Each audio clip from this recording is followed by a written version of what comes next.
Hey you guys, welcome back to my channel. Hope you are having a really great day.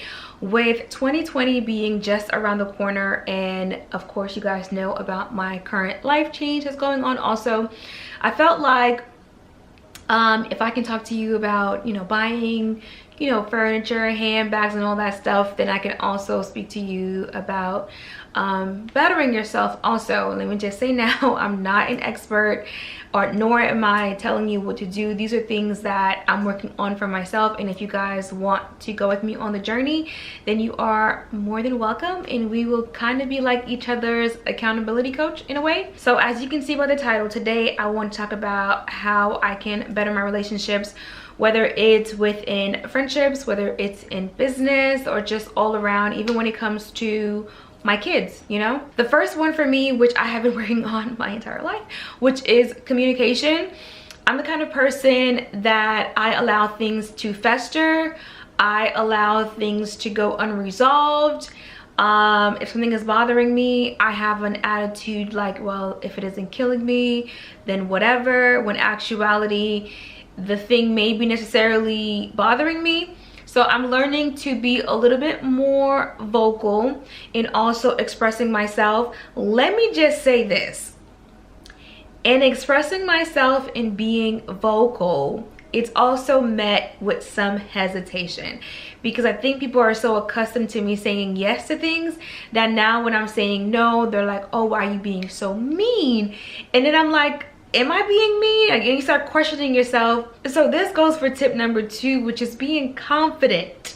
Okay, like I said, with number 1, communication, there are going to be some people that are going to make you feel like you're being mean, or what you're saying is wrong, and make you feel bad about your decision. But people are only going to treat you how you want to be treated. So you have to be confident, number 2, in what you're saying, and stand your ground. So I'm going to give you guys a really quick example of something that I actually used to do back in the day, which I don't do anymore. People would call me because I had a car. They're like, hey, can I get a ride? And I'm just like, sure, no problem, because I'm home, right? I'm home.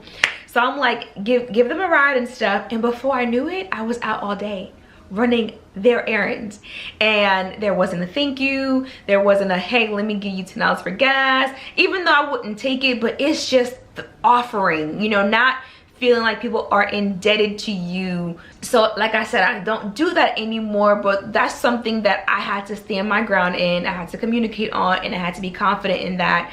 So those are things that I am continuously working on, because I still find myself in situations where I say yes and then I'm like, why did I do this? So I'm trying to take the why did I do this out of my life, which I'm still gonna mess up. There's still gonna be moments, but as long as I know that I'm taking stride to change those things, like, I'm pretty good about it. Number 3 is going to be love.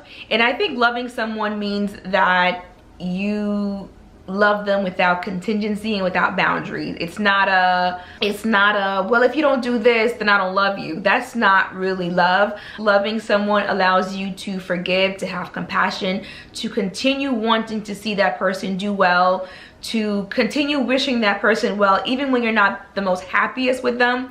Does that mean that you have to have this person necessarily in your life? No. It just means that you don't wish the person harm.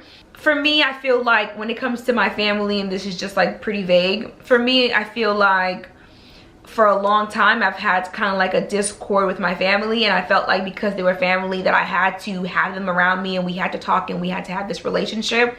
And I think about maybe 4 years ago, if you guys ever seen the video that I did speaking about how I met my birth mom in church, I should took that video down just because I was like crying a whole lot in that video. But if you saw that video, that was like my cleanse of my spirit, of my soul. And I don't hate anyone. I still love these particular people, but I just love them from a distance. I don't want any harm to come to them. I don't wish them any harm at all. I wish them actually the very best. So I think learning to love people without limitations, without boundaries, is something that I want to work on. And like I said, just because you love them doesn't mean that you have to have them around you. Just like, Lord, pray for this person, pray for that person, just pray for everyone as a whole. Number 4 for me is support. I never really understood how getting support meant to me. And I say that because I'm the kind of person, if you're like, girl, I just got me a new license plate, I'll be like, oh, let me see. I know everyone isn't going to have my reaction. I get that. But I'm like, oh, let me see, I want to see. You know, and my friends are like, oh, girl, I seen these shoes. I've been eyeing them for 4 or 5 months. I just got them. I'm like, oh, girl, let me see. Like, I get excited because I'm like, I know it's something that you want. I know it's something that we spoke about. But I kind of noticed that sometimes support isn't always reciprocated. And I pay very close attention. I think I've seen this meme that said, keep an eye at the people who clap for you that are around you or something like that. And you know, there's some people who they're like, oh girl, I'm so happy for you, yes girl, yes, you know, all that. But deep inside in their spirit, you know they doing this.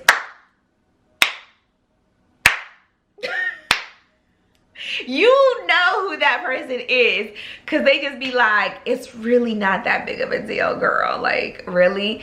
But for me, it's a big deal. And I feel like if you're going to surround yourself with people, I'm not saying that everything that's a big deal to you should be a big deal to them, but if something genuinely makes you happy and you're excited about it, they should at least try to be like, okay, let me see what this is or something. Because a lot of times people will not support you in the beginning, but they will support you in the end when they see something happening or something being prosperous in your life. And I read recently again, The Chicken. Oh my gosh, let me look this up, y'all, because I was like, that thing had me crying. And this is a book that I read when I was a little girl, and I think it never really hit me. Okay, it is called The Little Red Hen. So pretty much it's about a hard-working hen and freeloading friends. And if you don't know the story, I highly suggest you buy the book so you can start reading it to your kids now, so that way they have an understanding of what users look like. When I was a kid and I was reading that book, I was just like, why didn't she just give them some bread? Like, it's really that big a deal. When I was a teenager and I got the book again, I was still like, it's really not that big of a deal, just give them the doggone bread. Reading the book as an adult, like now, I would say about a year ago, my son brought the book home and I had to read it for him for bedtime. I was reading the book and I was getting upset. I was so mad, and then I cried because I kept thinking to myself, OMG, I feel like throughout my entire life, I've been that I've been the hen, you know?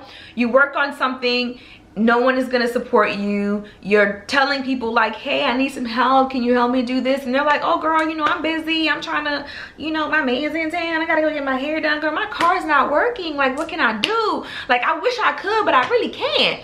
And that I wish I could, but I really can't is just like, you really don't wish you could, you really can. You know? I remember reading it and I called Mel and I was like, Mel, when's the last time you read the book? She was like, oh girl, that's a word, it's a word. And I was just like, girl. In that moment, I knew that the things that had gone through in my life, dealing with people, had led me to the point of understanding, yes, it is a big deal. You cannot have my bread. Listen, I'm a work in progress. I know it's not good to be ugly or spiteful or vengeful with people and stuff like that. And in my, you know, before, I would have given the bread. I wouldn't have thought nothing of it. I would just be like, okay, here you go, no problem.